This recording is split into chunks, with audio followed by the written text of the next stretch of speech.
Com a disseminação do coronavírus pelo mundo, surge uma grande discussão. Será que o isolamento é realmente importante?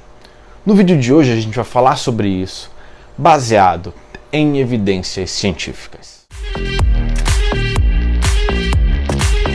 Um grande estudo publicado no dia 26 de março do Imperial College analisou, na verdade, e trouxe algumas projeções em diferentes cenários e estratégias de mitigação e supressão contra o coronavírus. Esse estudo trouxe algumas projeções e algumas estimativas bem interessantes. Em um primeiro cenário, denominado de unmitigated, que seria uma tradução para nenhuma intervenção, a ausência de intervenções, a gente teria um total de 7 bilhões de infectados pelo mundo, que resultaria em aproximadamente 40 milhões de mortes somente neste ano. Obviamente que esse é um cenário que eu particularmente acho pouco provável de acontecer, porque a maioria dos países estão tomando medidas de mitigação e de supressão. Uma dessas medidas seria uma medida de mitigação focada em proteger os idosos, que você teria uma desaceleração da transmissão, mas você não iria interromper. E aí esse trabalho ele traz alguns dados que giram em torno de aproximadamente 20 milhões, ou seja, a metade do que teria essa catástrofe global, em torno de 40 milhões. Então a gente salvaria, por exemplo, em torno de 20 milhões. Porém, mesmo neste cenário, os sistemas de saúde ainda assim iriam ficar sobrecarregados. E isso seria muito pior em países de baixa renda. Mas você está falando de mundo e tal, eu queria algo mais concreto aqui para o Brasil. Quais são os dados que a gente tem? Neste estudo, o Brasil foi um dos países que foi incluído.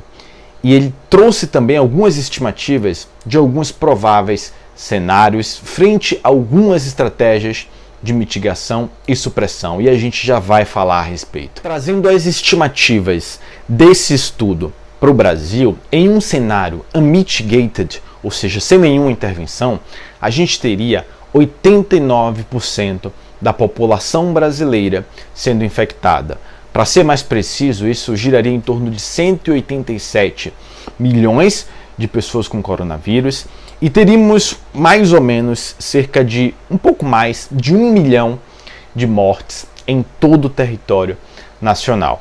Obviamente com um cenário onde nenhuma intervenção fosse feita. Analisando uma estratégia de mitigação para a redução da porcentagem de contágios da população geral em torno de 45%, um distanciamento social nesse sentido, a gente teria uma redução, ao invés de 1 milhão mais ou menos, o número de mortes passaria a ser 627 mil. Trazendo para o Brasil o distanciamento social apenas dos idosos, você teria uma redução. Esse número, ao invés de 627 mil, esse número cairia para 529 mil. E a melhor estratégia de supressão para o Brasil, segundo os dados desse estudo do Imperial College of London, seria uma estratégia de supressão levando em consideração 0,2 mortes por cada 100 mil habitantes. Seria uma espécie de supressão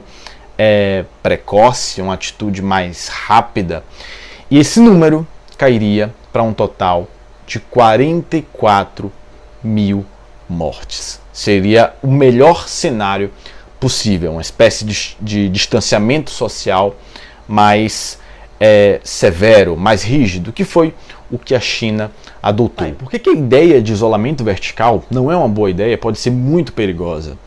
Porque, primeiramente, o que é isolamento vertical? Seria você isolar os idosos acima de 60 anos e pessoas que fariam parte de um grupo de risco. E aí que começa a entrar dois grandes problemas. O primeiro seria, você isolando apenas os idosos e liberando a galera jovem, digamos assim, inevitavelmente o vírus iria chegar nessa população, porque os mais jovens iriam trazer o vírus para dentro de casa. Imagina as pessoas, né, que moram com avós e com pessoas mais velhas. Então, essa pessoa estaria correndo risco de uma certa maneira. Você tem uma redução no número de mortes, mas ainda assim você não tem uma supressão. Fora que existe um outro fator. Como que a gente iria isolar este grupo de risco? Segundo a Sociedade Brasileira de Diabetes, mais de 14 milhões de pessoas sofrem da doença e metade deles nunca fizeram diagnóstico. Segundo o Ministério da Saúde, uma a cada 4 pessoas sofre de hipertensão arterial. Segundo a OMS, 20% dos brasileiros têm asma, 10% DPOC. Segundo também o Ministério da Saúde, quase 20% da população brasileira está obesa.